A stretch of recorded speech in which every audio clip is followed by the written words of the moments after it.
Hello and welcome to the Great Minds Together podcast, where we explore neurodiversity, mental health, inclusive practice and the lived experiences that drive positive change. Each episode we speak with inspiring young people, parents, professionals and change makers who are shaping the world of neurodiversity, SEND policies and everything in between. Whether you're a parent, practitioner, young person or simply passionate about inclusion, you're in the right place. So, with that being said, let's get into today's conversation.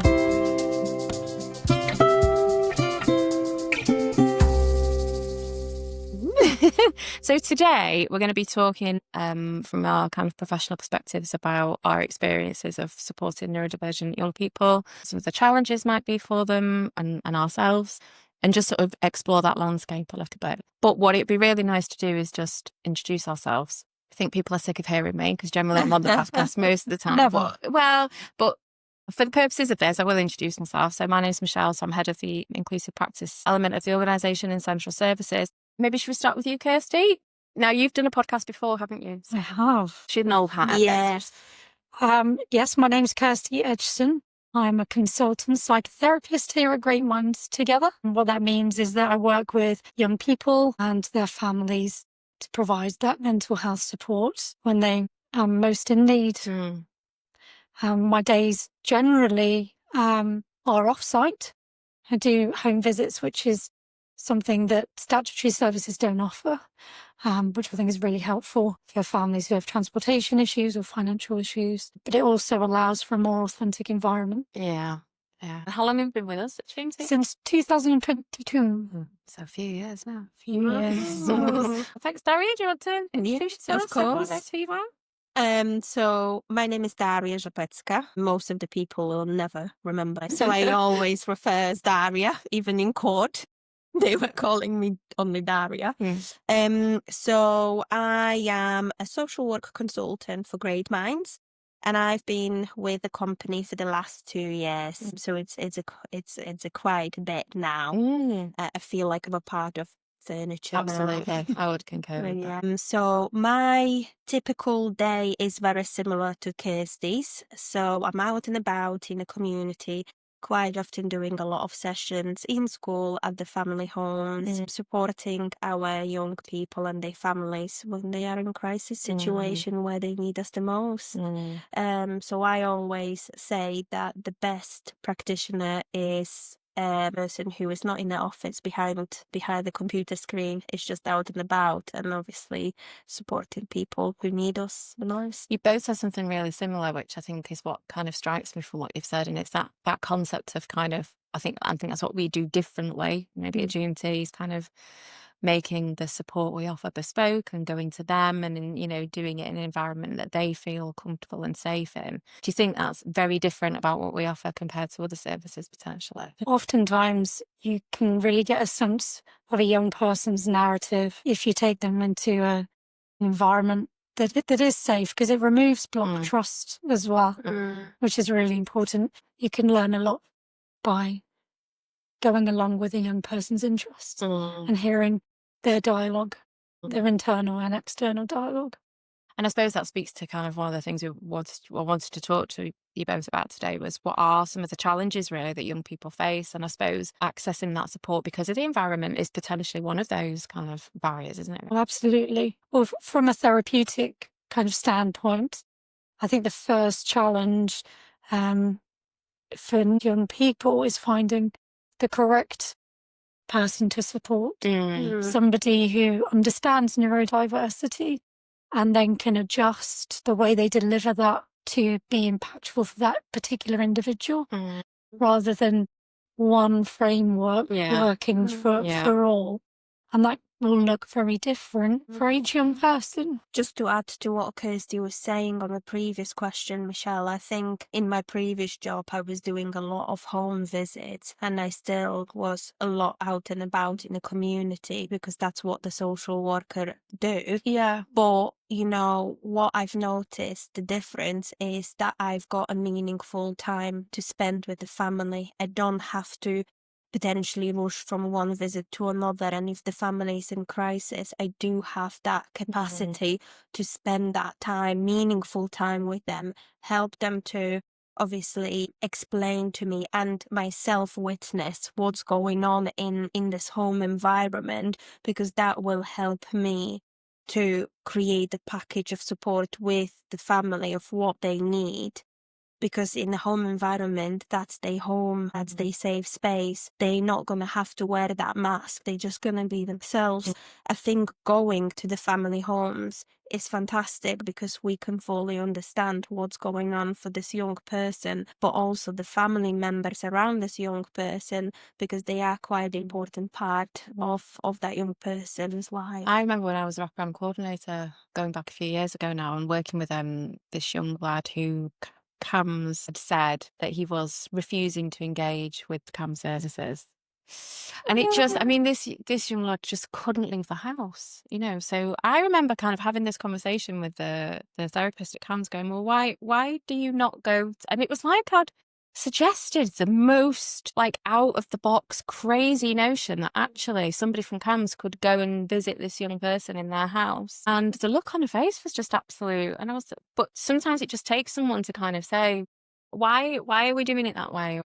Is that right for that young person? As it turns out, I ended up, you know, working quite closely with the CAMS therapist, and she agreed to kind of come to the young person's house and do a session with me at home. And this young person was able to access the support. It wasn't that he was refusing to engage in therapy. It's just that the therapy they were offering him wasn't appropriate or right in any, but it just took a little bit of out the box thinking. And I think that can be hard sometimes when you, maybe as a professional, you find yourself in a system that's quite rigid. It must be quite frustrating, I think, as a professional, when you kind of see what you need to do, but you're almost stuck in you're almost stuck in a system. Like we talk a lot on this podcast about parents and young people finding themselves in this system, but it might be interesting to hear it from your perspective, really, around what that looks and feels like. Daria and I work together with a lot of families, and I think what's really helpful is that we have a very similar outlook, and so it works really, really well. We have that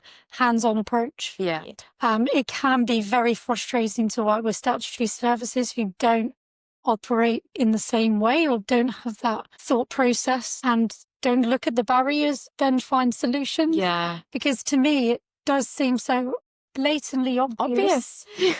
and also, you know, that there's such high demand for these young people. We have to be thinking about things more flexibly and looking at how we deliver services, because, you know, in the defense of CAMS, they are.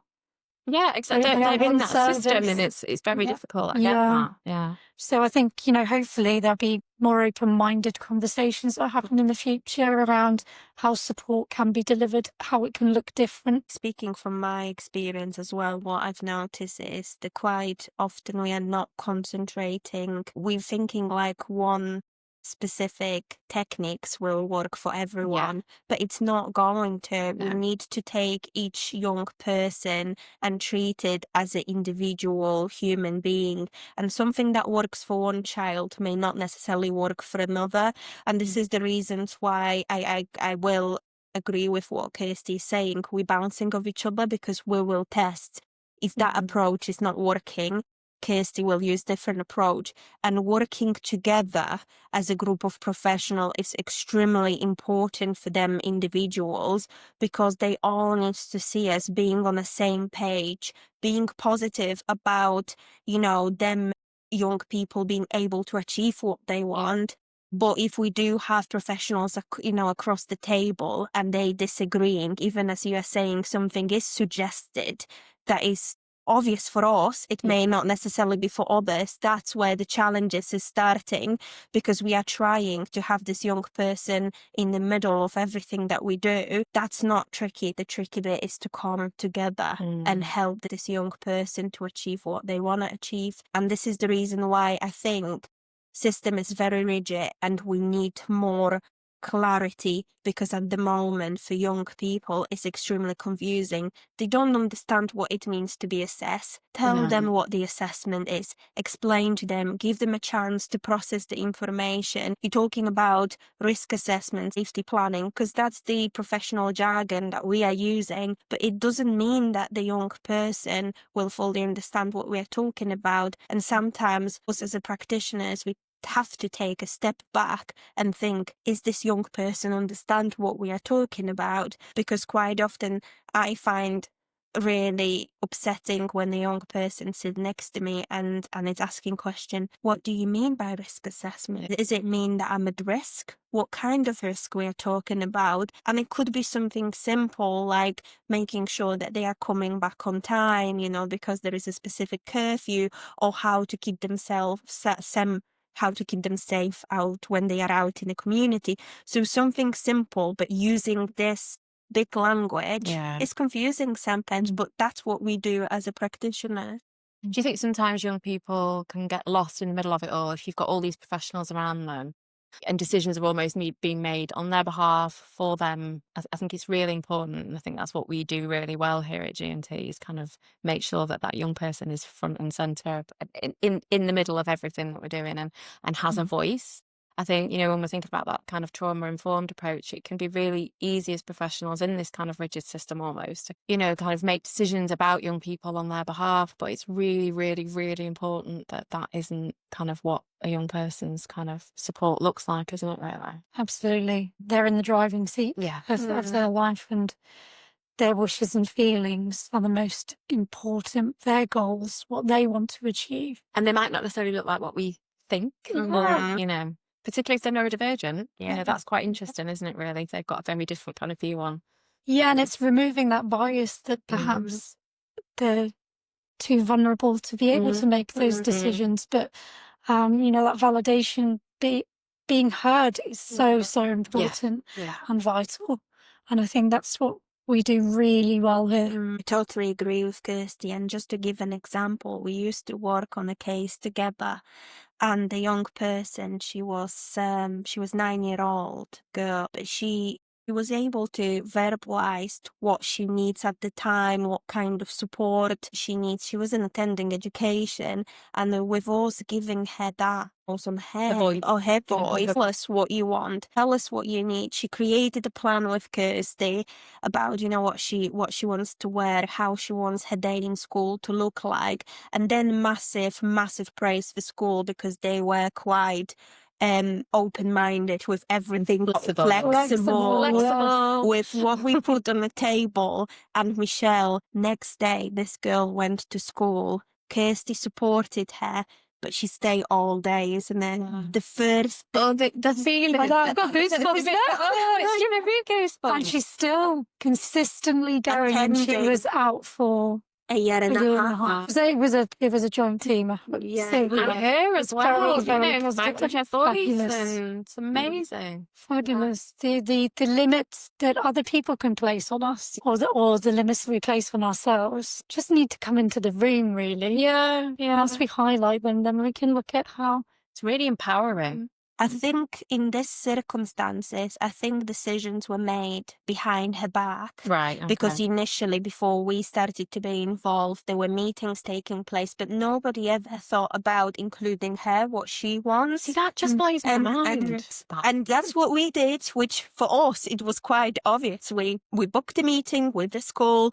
Kirsty made a plan of what she wants, and that was implemented, and she went back. It was very quick turnover.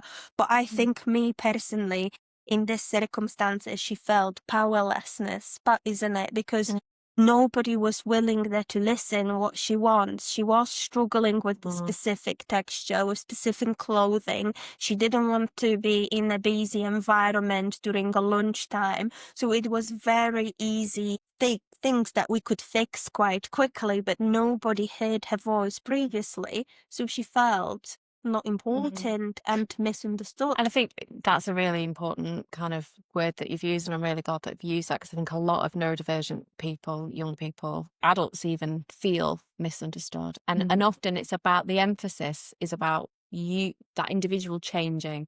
And actually, what we kind of understand more and more is that it's about the environment that young people find themselves in. And that just doesn't necessarily mean the walls around you. It's about the people, isn't it? And the structures that are around you and the support that you've got and being heard. And, I think, again, from a therapeutic standpoint, very few if any, I can't recall any at the minute, see a diagnosis as a positive thing, which is such a shame. It's usually has some kind of heavy weight of indifference, something to perhaps be ashamed of, and there's no post-diagnosis support that I am aware of. I know we offer it, but there is this big diagnosis, this label that's given to you, and nobody's saying this is why maybe this has happened, and this explanation of you as an individual, and actually this is a strength, and you know, walk out there and be unashamedly yourself. And that's what I try to do, is empower these young people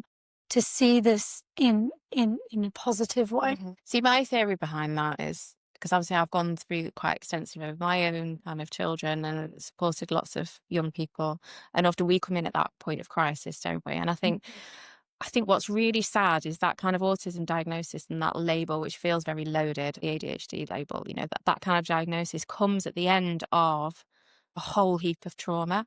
So the two things get kind of merged together. And actually the trauma is a result of the unmet need and the environment that the young person has found themselves in, not the actual diagnosis. But I think it's really hard. It's like, oh, you've struggled and had all this difficulty and challenge because you're autistic.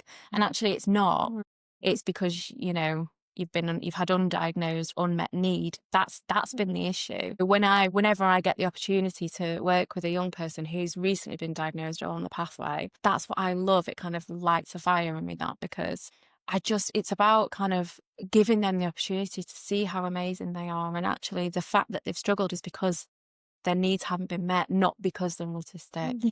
And then I think that's why, you know, it's really powerful for young neurodivergent people to have other neurodivergent people to kind of hear their voices, and, you know, and not aspire to, that's the wrong way of putting it really, but just know that actually, I think some young people can feel that it's almost like a bit of a, well, it is a very negative thing, but like my life is now going to look very, you know, in a negative way, and it absolutely isn't. If you get the right support and part of that comes with understanding who you are and what you need. I always try to place myself in a child's shoes. So as Kirsty's saying, they're receiving this big diagnosis and they struggle to understand what's going on, and you know, try to understand how their life's going to change now after diagnosis, because quite often professionals almost saying this, you are now diagnosed, so we know. Yeah, like all the support is going to come flooding your way. Absolutely. But the reality is completely different. But also what I also look at the other angle, which is parents, because parents are really also struggling, because my child was diagnosed with this. What does that mean?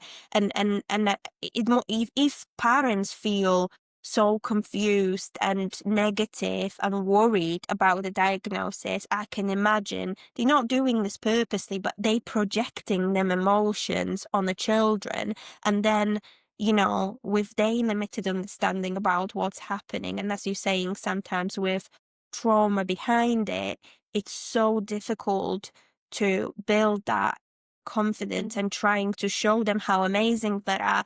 And almost in every single intervention that I delivered here, the first few weeks is building the relationship, is building self-esteem and confidence.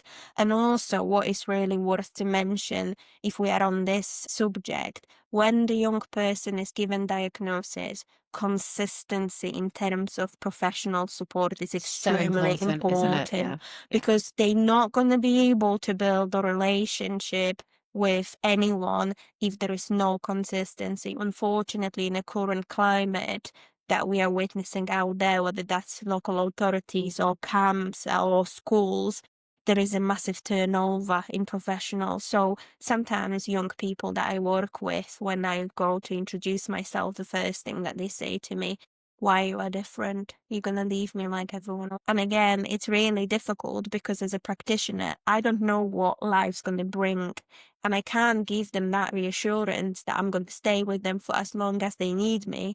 But then on the other hand, I need to be thinking outside that box that we were talking about, to ensure them that I'm going to stay there and give them support as much as possible. But consistency, in the ideal world, I would like professionals to stay. Why do you think that is? Why do you think there is such a high turnover? Or is that like a whole podcast for another day? Wow. Like, it's like a really big question, isn't it? Like in the field, like across the board. Yeah. I think it's really tough what we do. And it's, you know, there are wonderful outcomes, like the one that Daria explained earlier, which gave me goosebumps again hearing it. And then there are outcomes that aren't so great. And it can be emotionally draining, and I think professionals do get burnt out. I think it is important to reflect on that. I mean, that's why like therapists have supervision and we have therapy. And not we just to have, a and we place. dress up as the Grinch. Yeah. It's funny. You know, we have Oh, to get the Grinch in the podcast. There it is again. We have to have some lightness in the jobs that we do. Exactly. Yeah. But also, look, just going back to what you said, and you know, that consistency. We already know that neurodiverse young people and adults are at high risk for mental health difficulties. You know, when they get that diagnosis, sometimes, and I know I've seen this in my own children, they can regress a little bit and almost grieve a life that might have looked slightly different had that support not taken years to get. So that lack of post-diagnosis support is placing these young people at much higher risk. And it's really vital that that gets sorted, I think. Because obviously those that listen to the podcast know, because I bang on it about it all the time, I was diagnosed autistic quite late in my life. And I remember all I got was I got my diagnosis letter.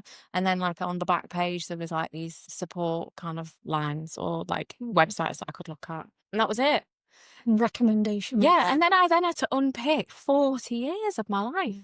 Thinking that, you know, all the kind of loaded labels I'd given myself, you know, that I'd failed, that I'd had all these mental, you know, just that is a podcast for another day, isn't it? But yeah, there is, and then to then process that with no kind of support is, and I was 40. Never mind having to process this when you know, hormones are, you know, all that. I mean, to be fair, my hormones are all over the place because that's menopause. I mean, neurodiversity and menopause, that is a podcast for another day. But yeah, I completely recognise that. Yeah.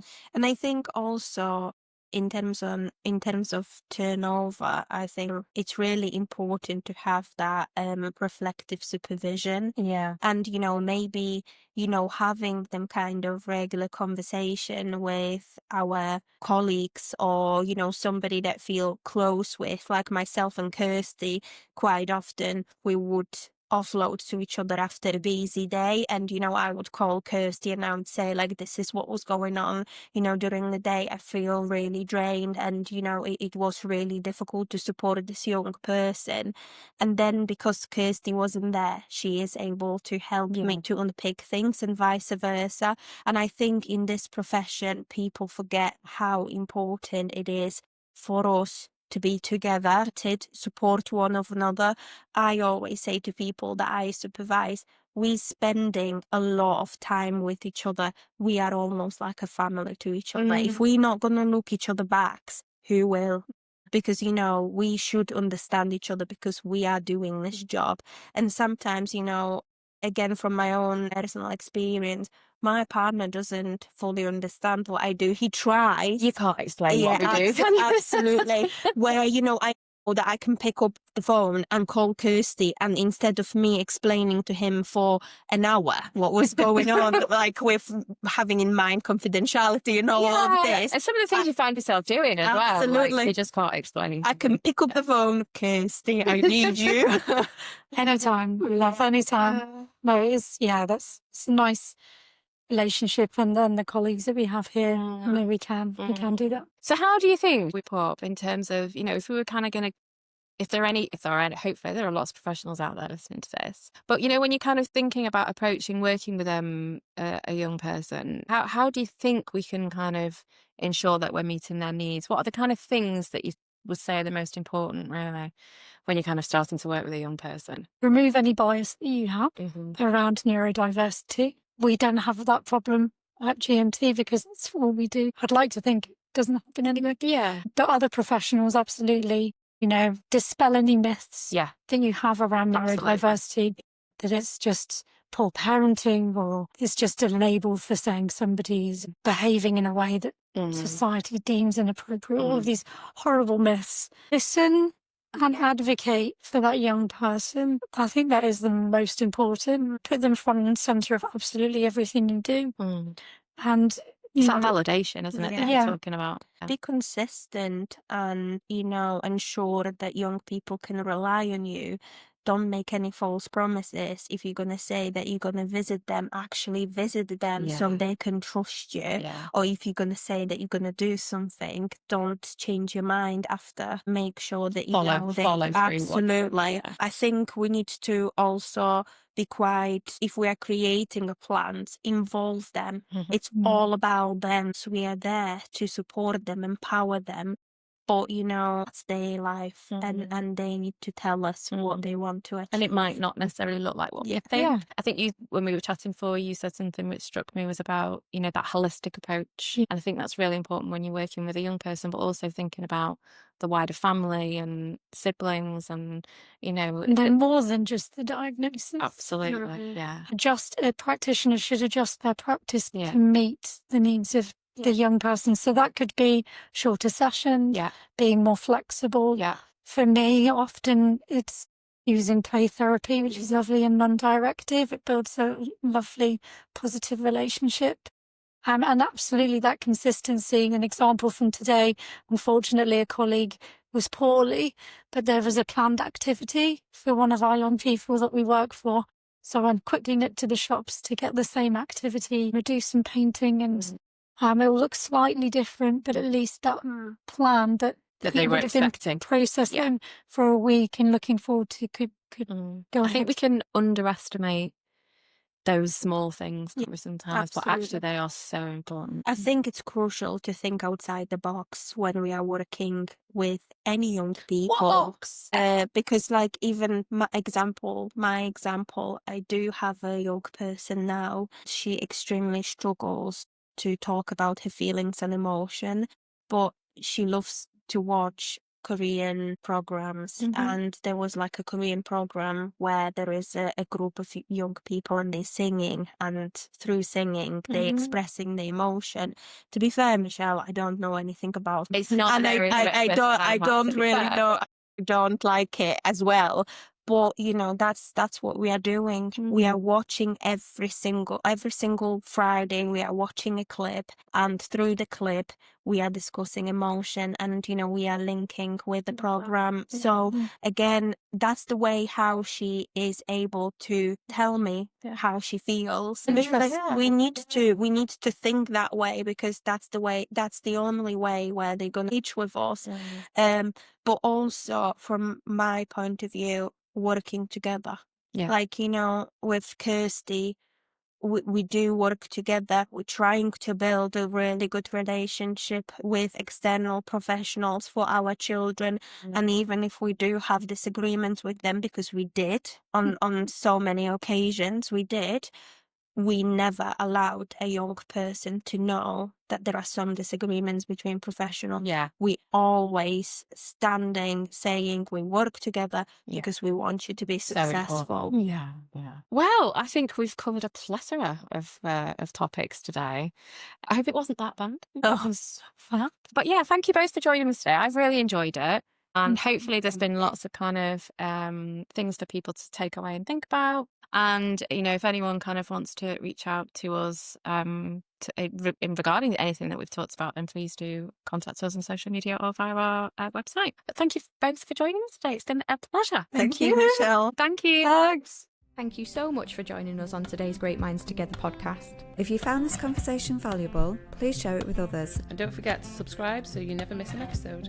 You can learn more about our work and resources at greatmindstogether.co.uk and follow us on social media for regular updates. Until next time, keep celebrating difference and driving inclusion.